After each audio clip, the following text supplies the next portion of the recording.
The Tempest Fury Whirlwind heavy PvP build is a heavy melee build designed for large-scale PvP.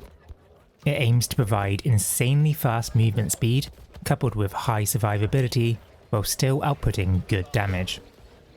With this build, you'll be able to either fight in the clump or lead the charge and push the enemy back lines.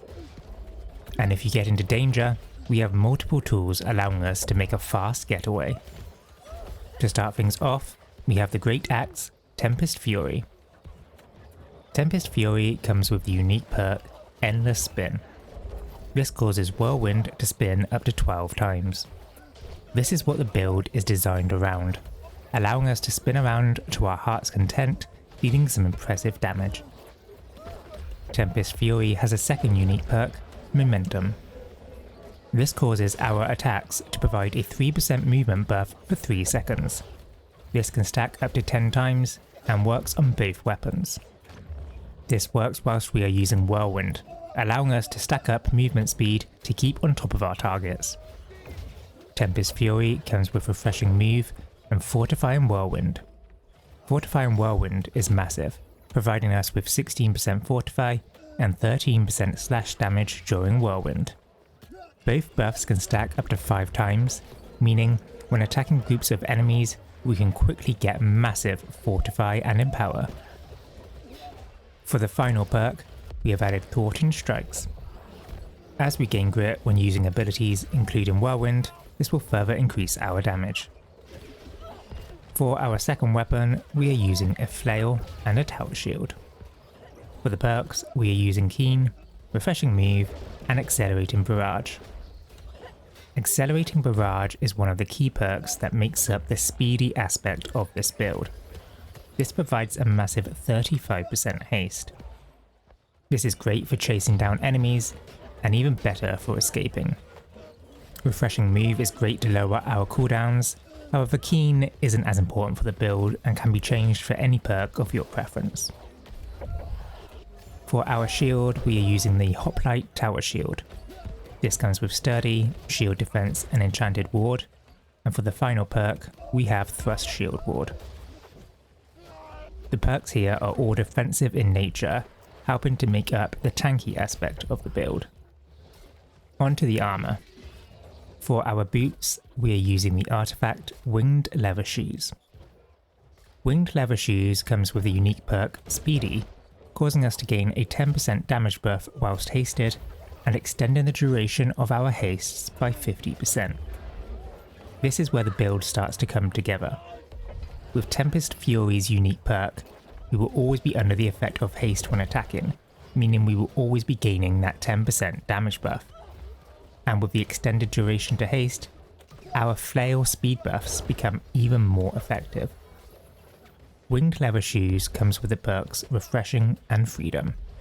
For the final perk, we've added Hasted Vigor for even more haste. For the rest of our armour, we are using a full set of the heavy Hoplite armour. These all come with health and Enchanted Ward, and for the final perk on each, we've added Slash Conditioning. Overall, not including the shield, this provides us with 4 Enchanted Ward, 4 health, 4 Slash Conditioning, 1 Refreshing, 1 Freedom, and 1 Hasted Vigor. For our Heartrune, we are using Stoneform. Stoneform is key to the build, and we will often play around its cooldown. Whilst using Whirlwind, we have Grit, but still able to be stunned. However, when we combo Whirlwind with Stoneform, we become an unstoppable spinning force. The extra Fortify and health regen also helps to survive whilst we spin.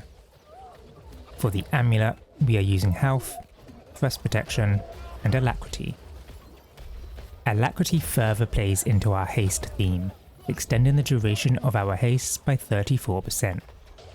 Combined with Winged Leather Shoes, we almost double the duration of our hastes, allowing us to zoom across the battlefield.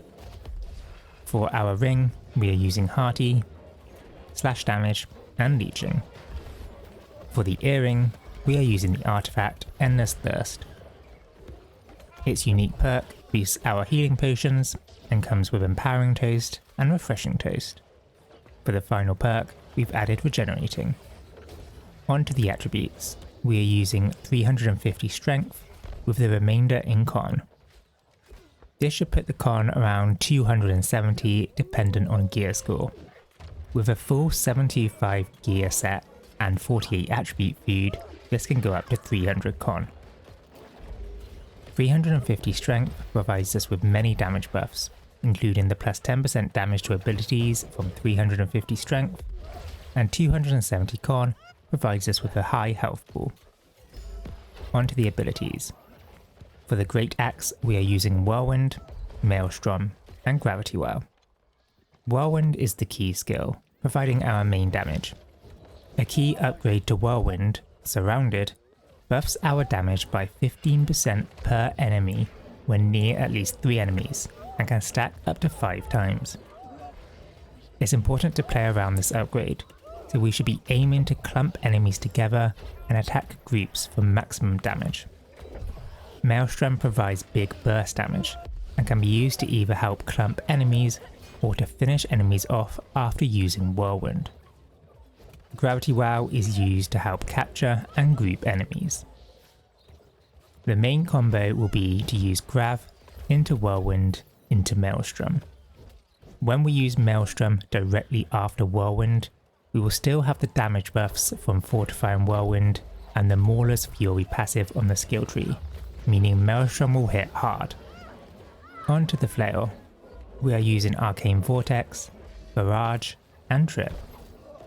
Arcane Vortex and Barrage are our key sources for haste.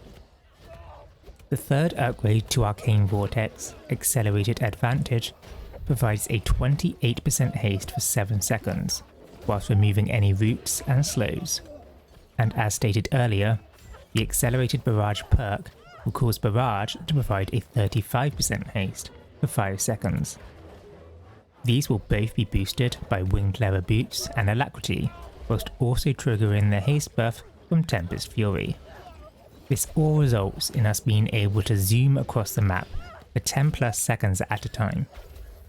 If you get in trouble, use Barrage and speed away. If that gets stopped, try Arcane Vortex. With these 2 escape options, we have the confidence to charge into groups of enemies for our Whirlwind combo, knowing we have the tools to escape afterwards.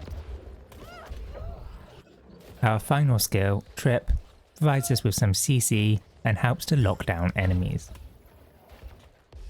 Overall, this build provides a fun, fast, frontline build that can hold its own against groups of enemies. Whilst being tanky, it can also put out some pretty impressive and often unexpected damage. That's it for the video. If you have any questions about the build, drop us a comment below. Thanks for watching.